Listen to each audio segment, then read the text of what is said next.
So, yeah, tonight is quite an interesting night as Joseph is in the pit, literally a pit, a dungeon, and he is put in charge of all the prisoners in the dungeon, which is what happens with Joseph. He's stuck going down into something, and then somehow he's put in charge. When he was put into slavery in Potiphar's house, he ended up running the household. Now he is in this dungeon because of a false accusation, and he ends up running the dungeon. It's wild. I want to just point something out as we dive into chapter 40. There's a lot of threes in the story that's related to Joseph. One of the things, for example, that we see is that there are 3 changes of clothing. And each change of clothing kind of separates. That clothing is an image that is used by the biblical authors. It's kind of an anchoring image for the Joseph story to kind of designate something important that is happening in his life story, and more importantly, in the wisdom that we're supposed to get from it. So remember the first change of clothing? It was his fancy shirt. Some translations will say multicolored, but his fancy shirt, which was ripped off of him by his envious brothers, and remember the blood of a goat was put on it to fool dad into thinking that he had been torn apart by wild beasts, and that was change of clothing number 1. That was rather significant, wasn't it? Change of clothing number 2 was when he's in the house of Potiphar, and Potiphar's wife keeps trying to seduce him, and finally one day when they're alone, she tries to force herself on him, and he manages to squirm away, but she maintains hold of his garment and uses that to show, see, I screamed and he ran away, but I held on to this, and he was trying to force himself on me. And once again, this garment was used as a matter of deception, and it changed his life, and the trajectory of his life changed, this time in another pit. This is the dungeon that he's in. There is a 3rd change of clothing coming, not today, next week, but I just want you to be on the alert for it because it's very, very easy to miss. And it's related to another massive change in his life. But you see 3s. There are 3 pits. There is the literal pit that his brothers threw him in. Then there is this pit of slavery. He is a slave in Egypt. And then there's this other pit, this dungeon. By the way, the word that is used here for prison or dungeon is the same Hebrew word for pit that Joseph's brothers threw him in. Very same Hebrew word. You see the connection that the authors are inviting us to make? 3 pits, and there's 3 ascents. There's 3 coming out of these pits. The first pit he was taken out of by the Ishmaelite slave traders. The second pit, we'll see how. The second pit he was taken out only to be put in a 3rd pit, and then there will be another ascent. And more importantly to tonight, there's 3 sets of dreams. 3 sets of dreams. Remember the first 2 dreams that we entered into at the beginning of Joseph's story is these 2 dreams that he had about, hey, there's 12 sheaves of grain, and hey, it represents us, brothers. And all the other sheaves bowed down to my sheaf. Remember that? And then there were 12 stars and the moon and the sun, and they all bowed to my star. And this really ramped up the envy or the jealousy, if you will, of the brothers. The first set of dreams. Tonight, we have a second set of dreams. 3 is kind of a number that keeps recurring in Joseph's story. And it's often an image of a time of testing that ends in some kind of redemption, new life, new creation, if you will. So the 3s are like, here's a test. And at the end of the 3, what's going to happen? Something beautiful. We'll talk about that more in a moment. But in the three sets of dreams, remember we talked about a chiastic structure, which is, in a chiasm, you've got this line here that's the first line, and then the last line in the chiasm. They're very similar. It's almost like they're repeating each other in a way. And the same with the second and the second of the last, and so on, until we get to the central part of the chiasm, which is supposed to be a point of real meditative reflection for us. And interestingly enough, we have a chiastic structure in these three sets of dreams. The first, we've got two dreams that really mean the same thing. They're two parallel dreams. The two dreams that are coming next week in chapter 41, they really kind of mean the same thing, but they're parallel to one another. But in the central two dreams that we're going to discuss today, the dreams that other people have, they're dreams that have an opposite meaning from each other. And yet we're still invited to look at them side by side and compare. This lifting up of heads means different things for different dreamers. So let's start with verse 1. Then it came about after these things being Joseph is falsely accused by Potiphar's wife of trying to rape her, and he is thrown into this dungeon, this pit. It came about after these things that the cupbearer and the baker for the king of Egypt offended their lord. The king of Egypt. Okay. So when we think the cupbearer and the baker, we're tempted to think of menial positions. Okay, so this guy is like somewhere way below the butler, and all he does is he brings the cup, and the other guy's in the kitchen, baking bread, maybe doing some biscuits for company. This is not what this means. In ancient Egyptian society, the cupbearer's place is like an advisory position. It's a really highly trusted position. One of the reasons is because one of the most common ways of getting rid of a king is to poison their wine. So the cupbearer has a lot of responsibility to make sure that doesn't happen, and even to test the wine, and so that the king can make sure there's no ill effects on the person who's bearing the cup. He's kind of the canary in the coal mine, if you will, in some ways. But he's also in charge of a lot of things. He has the king's ear in ancient Near Eastern societies. The baker, same thing. Huge responsibility. In the Egyptian royal household, there are thousands of people. So the baker is not necessarily personally making any of the bread, but he's in charge of a huge portion of the diet of the royal household, making it just the right way, making sure that everybody's doing everything the right way. These are high-level officials. And here they do something. They offend the king of Egypt, Pharaoh. The word offend here in Hebrew is kata, which is usually translated sin. But we just saw that word being used in the previous chapter when Joseph refused to kata against Potiphar by sleeping with his wife. He's like, I'm not gonna kata against Potiphar by sleeping with you. This guy's been really good to me. Well, these two did kata against Pharaoh in some way.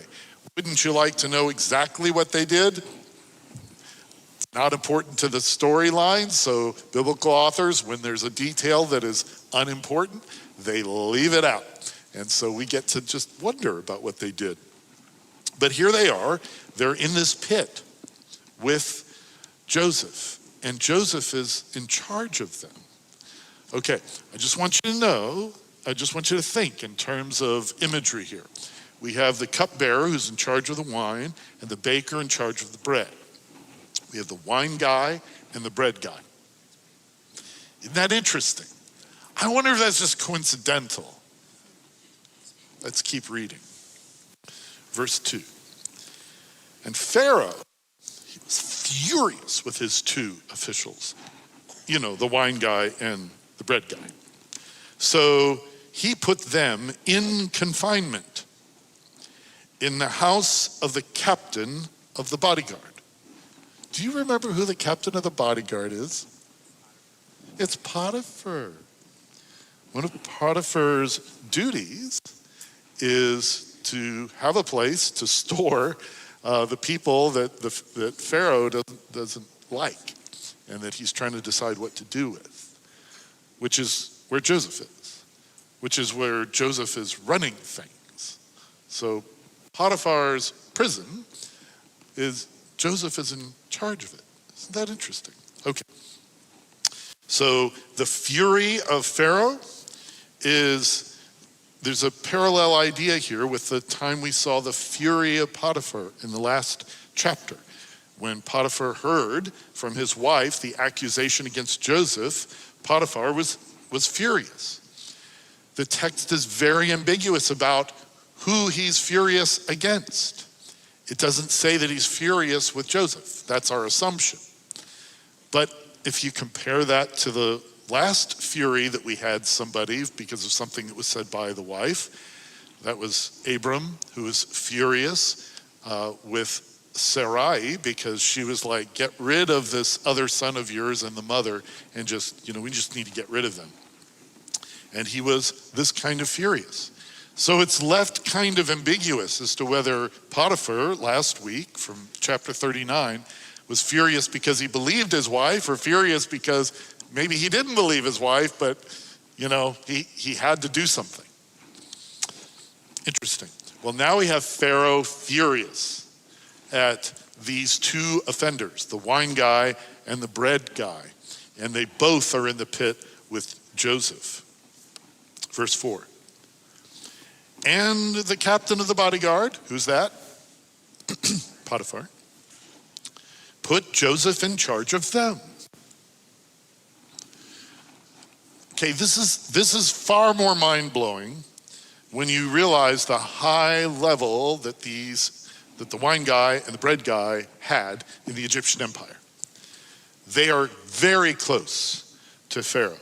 They're in charge of all sorts of people. They are wealthy beyond imagination in the ancient world. And this immigrant or kidnapped, if you will, Hebrew slave is put in charge of them. It's wild. Now, if you have the kind of life that Joseph had, the massive disappointments, the betrayals by family, by friends, by people you've trusted all your life, constant, consistent betrayal. And you know that there's these people out there that don't deserve it, that are getting all these accolades, and finally you have a chance to be in charge of some of these people as kind of their jailer. What is human nature? Is to kind of rub it in, right? And be like, oh, see how the mighty have fallen. I'm not saying you would do this. I'm saying your friends, right? Some of you have friends that would be like, oh, look at you, high and mighty wine guy and bread guy, and look at you now, you're in my place. I'm in charge. And, I'm gonna make you suffer. But look what the text actually says. He took care of them. He took care of these people. This is somebody that has been traumatized, oppressed, abused, trafficked, betrayed, the victim of false accusations, falsely imprisoned, and he cares for these people. Just sit with that for a second. And they were in confinement for some time. This wasn't a 12-hour stint in the dungeon. So here, Potiphar, he's putting Joseph, who's this unjustly accused foreign slave and a prisoner himself, in this exalted position over these two very high-ranking Egyptian officials. And this situation continues for a while. So if you've read the whole Joseph story, you probably know that there's a bit of foreshadowing taking place here. Just as Joseph is in charge of these high-ranking Egyptian officials for a while after Joseph has been imprisoned, there's a future coming in which he is going to be in charge of quite a few high-ranking Egyptian officials. This is coming in the narrative. All right, verse 5. Then the cupbearer, the wine guy, and the baker, the bread guy, for the king of Egypt, who were confined in the prison, both had a dream the same night. Each man with his dream, each dream with its interpretation. Uncharacteristically, the Moses writing team here is doing something in this verse that normally biblical authors don't do. It's making very explicit that these dreams are to be seen as different from one another. They're meant to be seen in parallel somehow, but let's be clear, they didn't have the same dream. They had different dreams that each have a distinct interpretation. It's what makes this pair of dreams different from the other two pairs of dreams. So I want to talk for just a moment about dreams in the ancient world. We have to try to be good tourists here. Remember we talked about when we read these texts, we like to wear our own lenses, see things the way we see them as 21st century Western civilization people. And this is harmful, I think, to understanding what the biblical authors are trying to tell us. When we get on the tour bus and we go back in time, 3,500 years or so, and we enter into this completely different culture. The pyramids are far newer. They're already old, actually, at this time, but they're newer than they are now. They have gold caps at the top. They're shining white, and everything is vibrant and alive. And the most powerful kingdom on earth, they don't have electricity, and everything's different. It's important to look at things the way they see them to understand what's being communicated.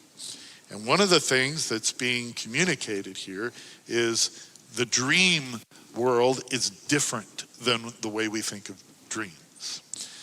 If someone says, wow, I just had this crazy dream last night that there was a chicken singing with Pavarotti's voice and dancing on stage playing electric guitar, and you were there punching people's tickets.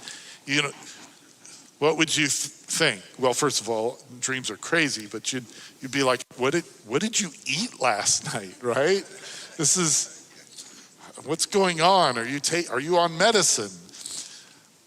This is not how the ancients looked at dreams.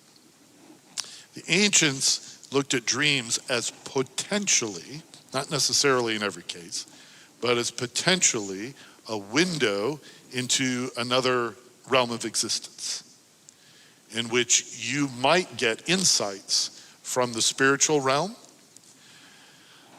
What's an analogy today? I don't know.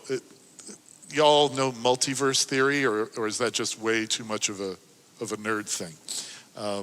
If you know anything about multiverse theory, that there's parallel universes and so forth, you're starting to get a little bit of the flavor of what ancient people thought about dreams. If you watch like one of those Marvel movies where they're going to alternate realities, that's what ancient people kind of saw dreamland as a window or a portal into another reality, into a parallel universe occupied by spiritual beings. So when you get a dream of import and you wake up remembering it, to them it was like, this is probably really important. And the biblical authors, far from doing anything from saying, oh, that's just superstition, the biblical authors are very, very happy to take this portrait of dreamland and use it for the purpose of showing how actually this is not some random visit to a parallel universe, but even this is something that Yahweh, creator of heaven and earth, can use for his purposes.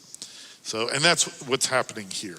So, verse 6, when Joseph came to them and in the morning and saw them, behold, they were dejected. They were dejected. It's an interesting Hebrew word for dejected. I think that the translators made a good choice. This is the sense. But the word usually, I think in almost every other case it's used, it's like angry or negative or just really unhappy.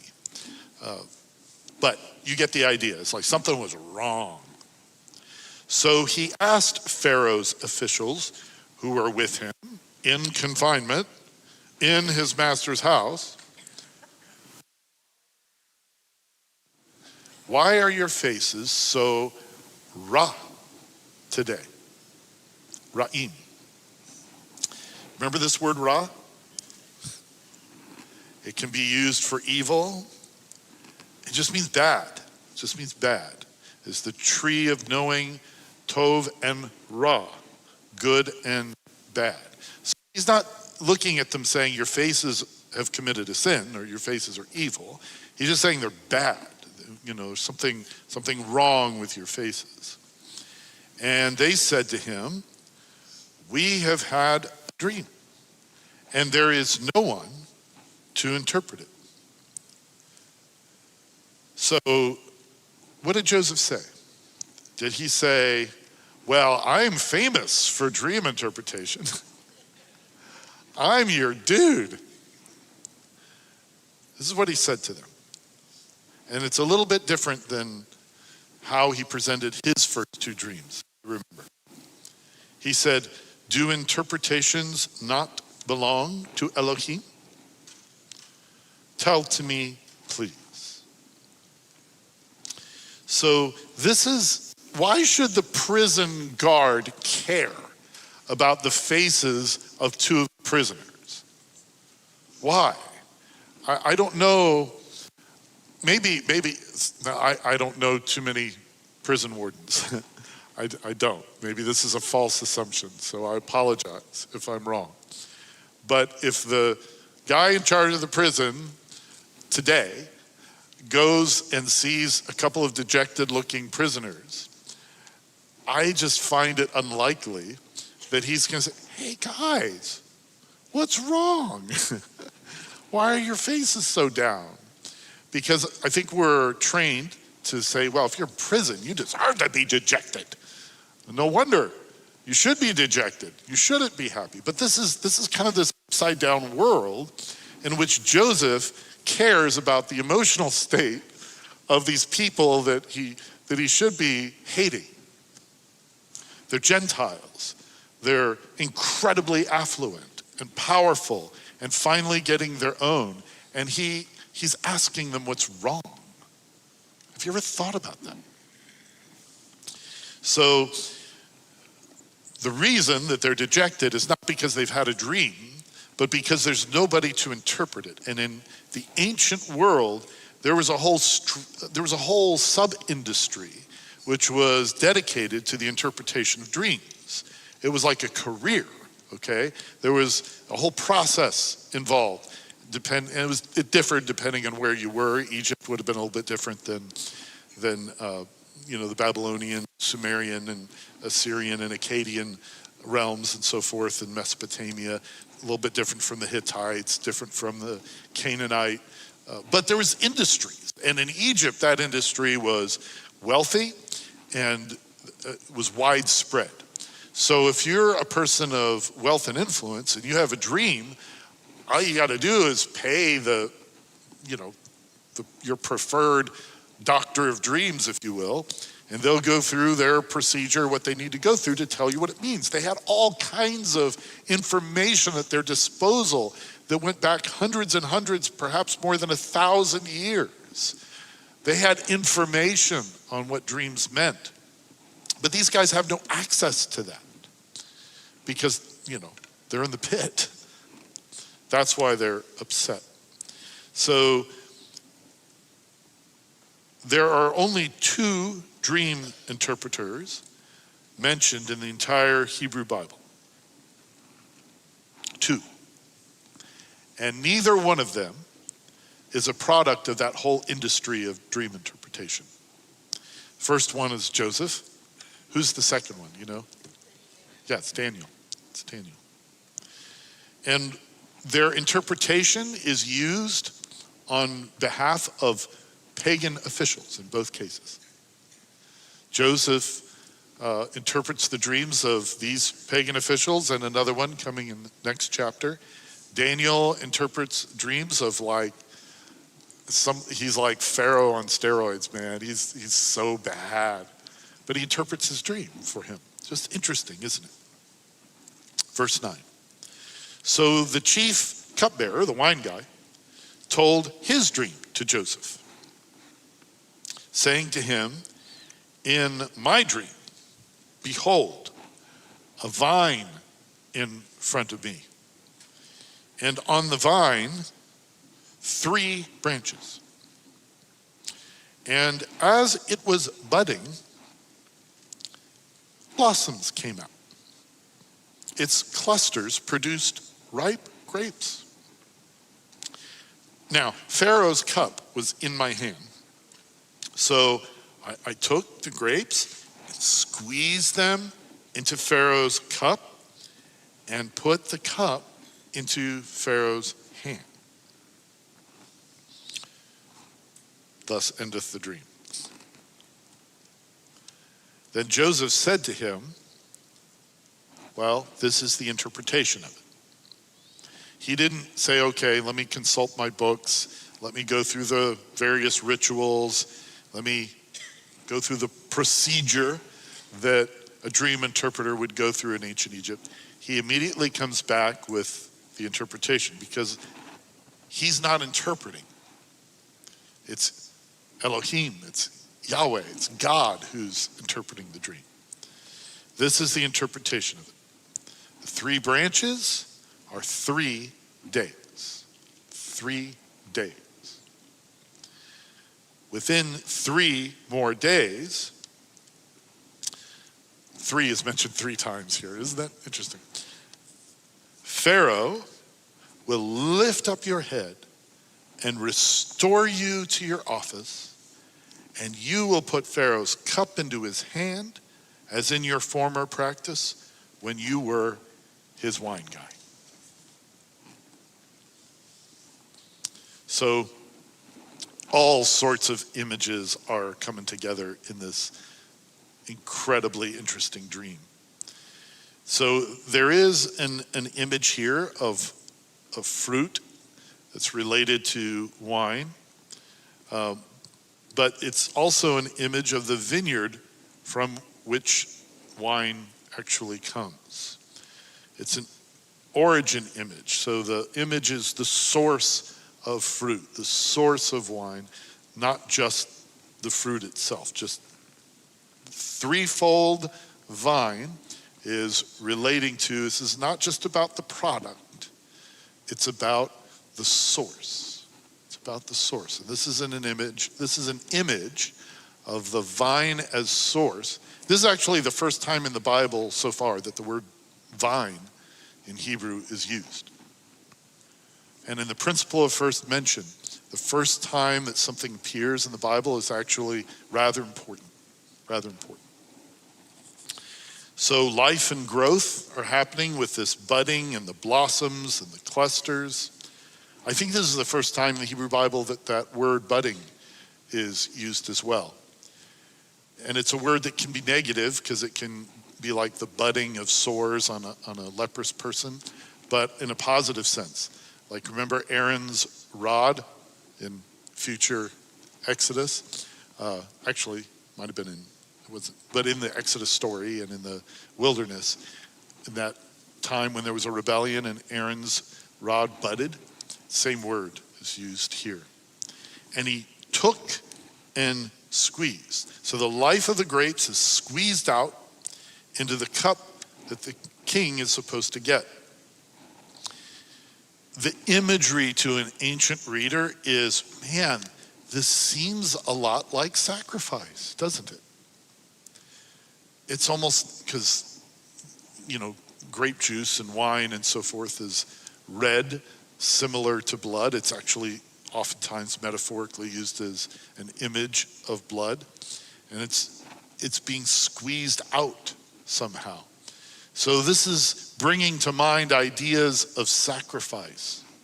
There's actually a number of times in the Hebrew Bible where wine is poured out as a sacrifice. It's called a drink offering or a libation offering. So 3 days, there's that number again. Pharaoh will lift up your head. He will restore you. So this is kind of a prophetic moment, which Yahweh's given this interpretation to Joseph to say that in 3 days, you're going to return to life. You're going to return to life. At the moment, your life has been suspended. You're in this pit. But you're going to be restored in 3 days. Then he asks him to do something for him. Verse 14. Only keep me in mind. Remember me. When it goes well for you. And please do me a kindness by mentioning me to Pharaoh. Or remembering me. It's the same word here. To Pharaoh. And get me out of this pit. For I was in fact kidnapped from the land of the Hebrews. And even here I have done nothing that they should have put me into the pit.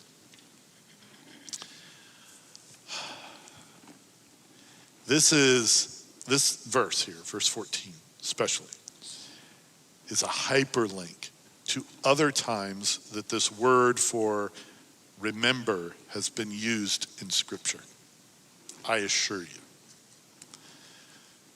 The word remember is used 10 times in Genesis. 10 is an important number, and it's not accidental that it's 10 times. 10 is a key number that's related to God speaking, or the Word of God. That's why on the first page of the Bible, and God said, occurs 10 times on page 1. That's to set you up for, God speaking and 10 are related to each other.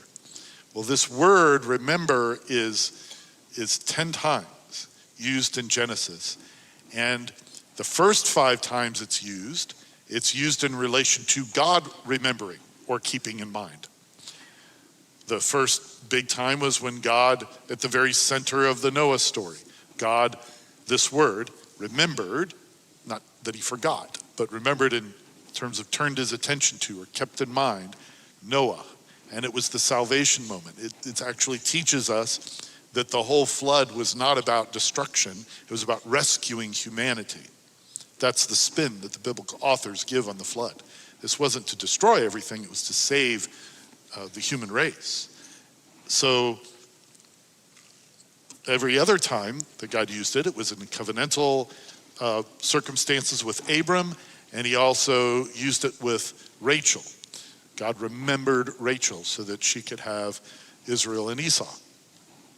And now it's being used the last 5 times, most of it in this chapter, for humans. For humans. The first 5, divine. The second 5, human. It's almost like there's an imaging thing going on. It's almost like humans are imaging what God is doing in a positive, sometimes in a corrupt sense with humans. This is so intentional. I really believe that these sophisticated biblical authors know exactly what they're doing when they word these things the way they do. Okay, that was a little bit of a nerdy rabbit hole. I hope you're okay with that. So this cupbearer, Joseph knows he's going to be restored to Pharaoh's side. And because of that, he's going to have the key, potentially, to Joseph being in prison. He can let him out. So Joseph is asking a favor of this pagan official when he's in the court of the oppressor, Pharaoh's is like oppressor number one, to please remember Joseph. And this is also the first time, interestingly, in the entire Joseph story, that we get Joseph's own words describing how he views his experience. We've heard from the third person, but now we're hearing from his own mouth what he looks at his, throwing in the pit by his brothers, his trafficking into slavery, his experience in Potiphar's house, his unjust accusation that has landed him in this pit. He describes this as kidnapping and false accusing. Verse 16. So when the bread guy saw that he had interpreted favorably, he said to Joseph, I also saw in my dream, behold, 3 baskets of white bread on my head. And in the top basket, some of all kinds of baked food for Pharaoh. And the birds were eating them out of the basket of my head. And Joseph answered and said, this is its interpretation. 3 baskets, 3 days. So far, so good. Within 3 more days, Pharaoh will lift up your head. Remember, he lifted up the head of the cupbearer? Now he's going to lift up your head from you and will hang you on an eitz. Eitz is the Hebrew word for tree, wood, stick, pole, anything related to like hardwood. They have one word for it, eitz. He's going to hang you on a tree. And the birds will eat your flesh off of you. This is probably not what bread guy wanted to hear.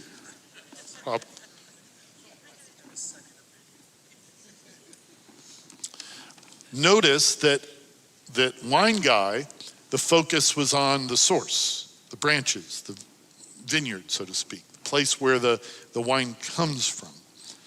With the bread guy, his dream is all about the product, the containers for delivery. This is not about the source. And there's no mention of giving anything to Pharaoh.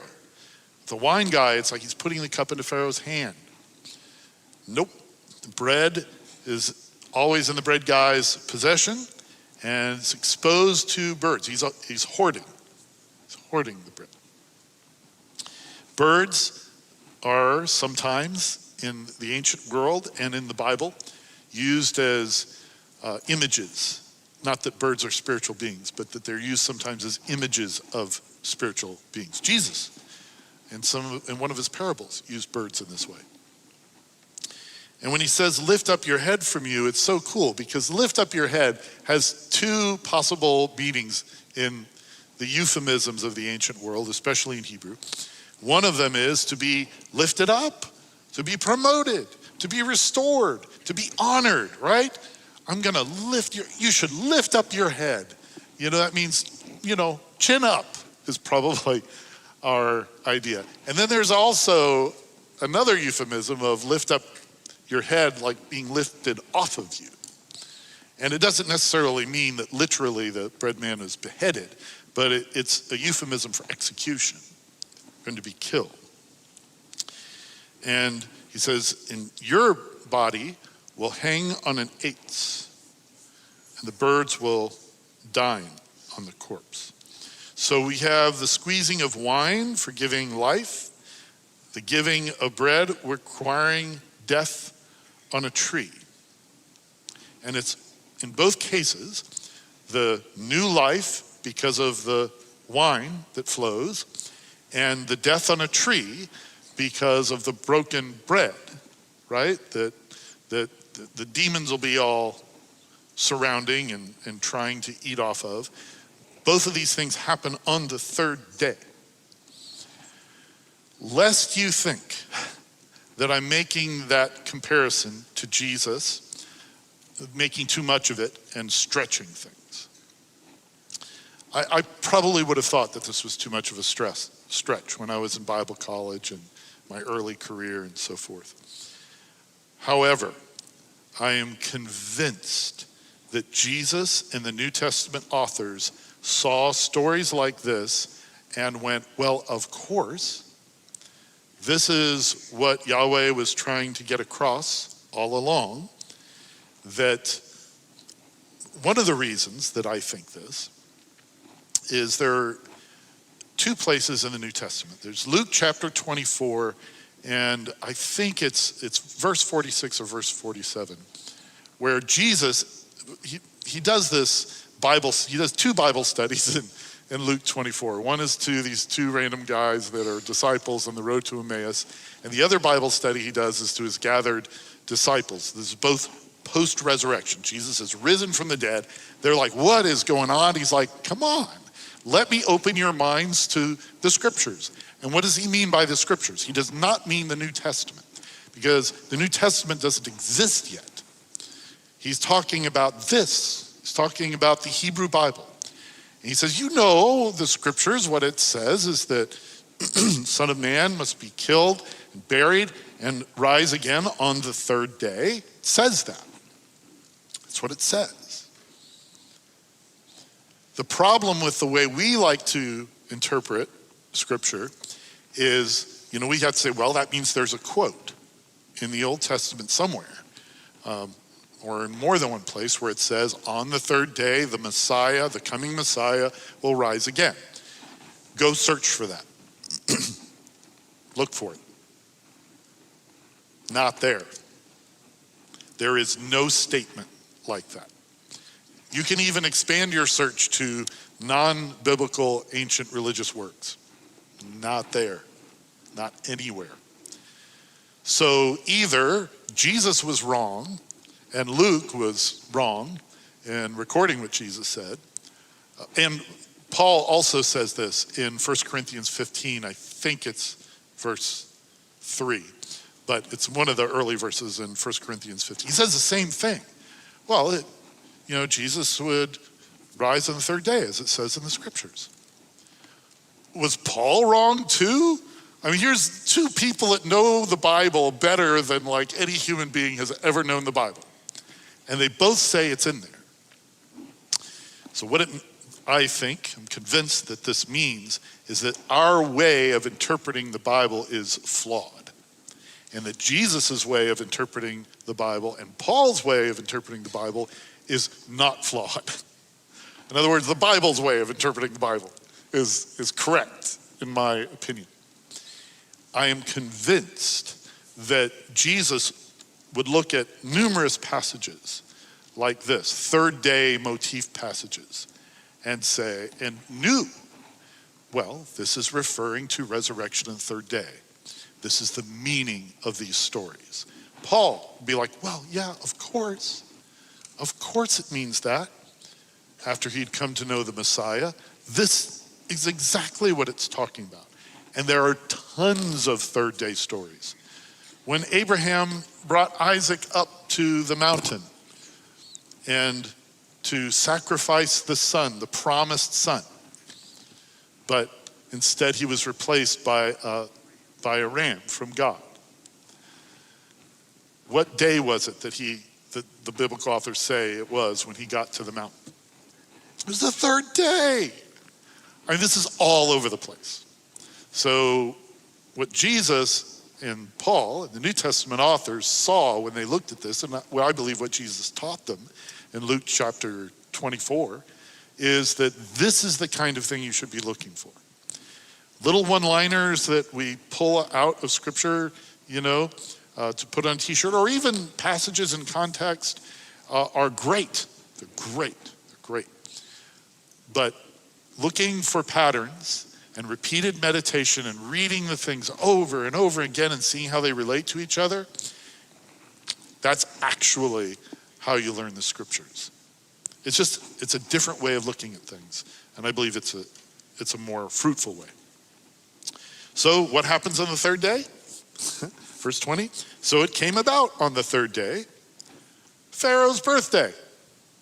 So almost certainly what this is referring to is not his celebration of the day he was born from his mom, but this celebration of the day of his enthronement, which would have been seen in ancient Egypt as, well, that's the day you became a divine being, when you became enthroned as Pharaoh. Just so you know, that's what birthday probably means in this context. So on that day, it's an important day, he held a feast for all his servants. And he lifted up the head of the chief wine guy. And he lifted up the head of the chief bread guy among his servants. Oh, and how did he do that? Well, he restored the chief wine guy to his office, and he put the cup into Pharaoh's hand. But he hanged the chief bread guy, just as Joseph had interpreted to them. But the wine guy did not remember Joseph. Instead, he forgot him.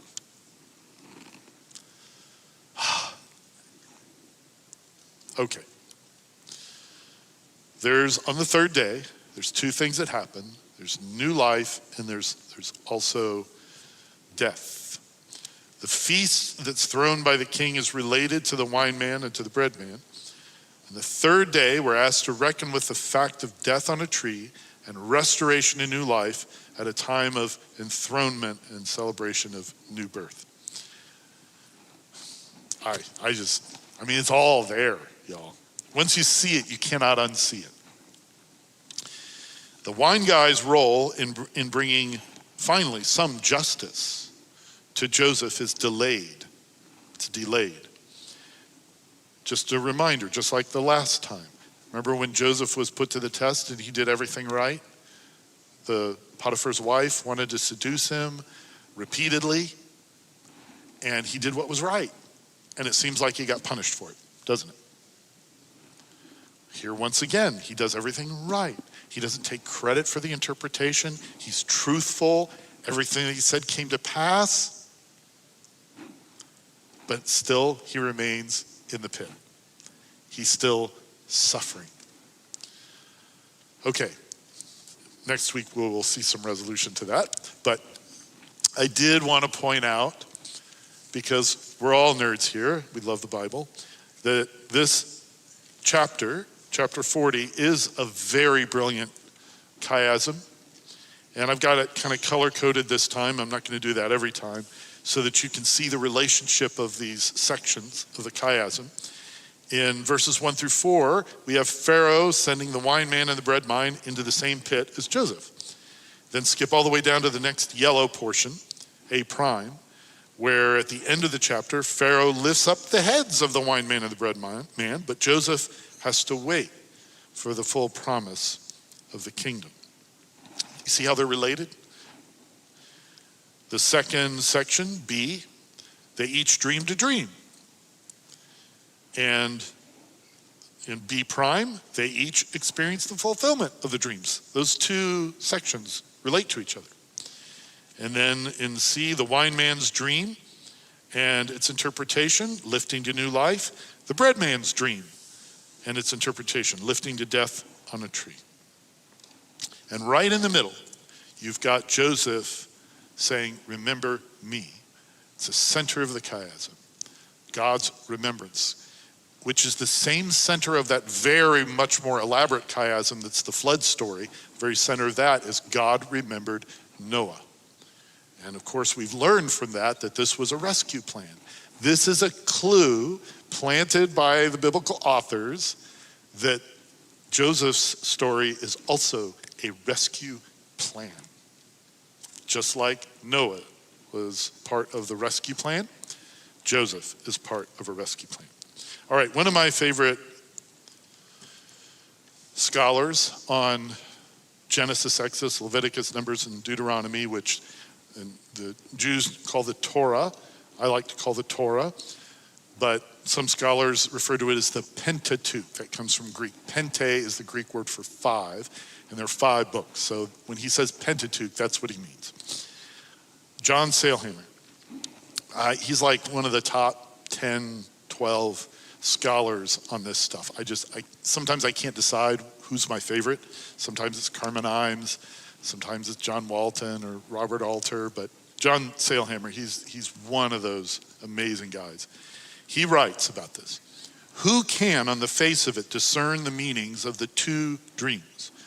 One is favorable, the other is not. There is clearly more to the dreams than a plain reading of each would suggest.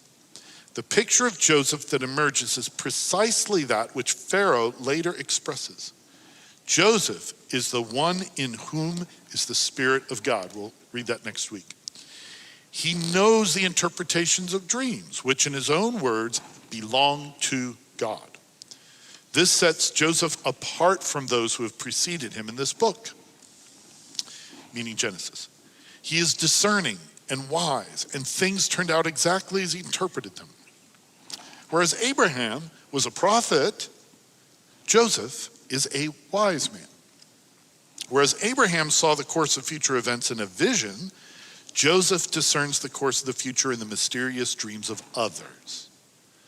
What lies behind the writer's portrayal of Joseph in these terms? Why the contrast with Abraham? The answer may lie, just as an aside here, this is me, I find this so fascinating as a look to the future. The answer may lie in the perspective of the Pentateuch, first 5 books of the Bible, in general.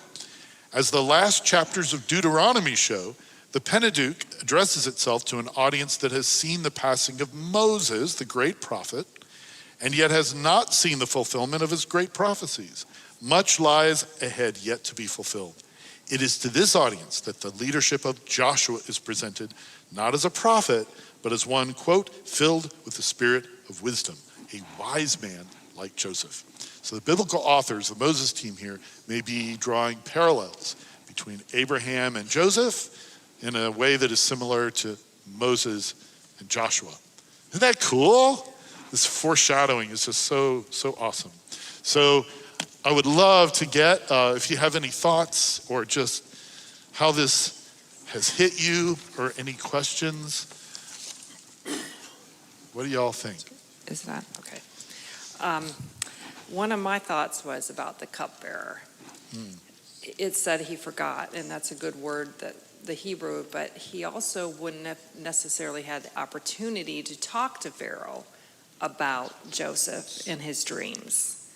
So you don't just bring up a topic with Pharaoh that he didn't ask for. So it was really God's timing that he told Pharaoh, was when Pharaoh asked, who then can interpret this dream? And so it was really in God's timing that he was told by this cupbearer. Yeah, I think you're thinking like a biblical author. That what seems like tragic, like, he forgot. And like you said, it's legit. He forgot. He was focused on himself. But somehow behind the scenes, what I'm hearing you say is there was more to his forgetting than just tragedy. There's something that God wants to use in all of that. I think we're going to find what you said play out next week. That's so good. Thank you. You see. You see. You say you No, you see. Yes, You- ma'am. My wife wants me to say things. Come on. Then you should. I probably should, and quickly too. We're running out of time. Basically, I was looking over a few things before tonight's lesson and everything. And the one thing that stood out to me is the picture that we have started over the past few weeks of Joseph as a foreshadowing of a suffering servant. I mean, here he was betrayed by his brothers. He was sold into slavery. He was falsely accused. He's about ready to get another bad piece of news when the cupbearer forgets to mention him. He's been wrong 4 times, and yet he is still trusting God and serving other people. And that to me is a really wonderful thing.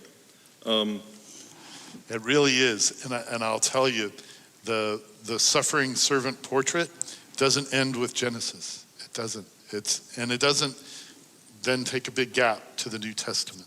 It's very, very powerful.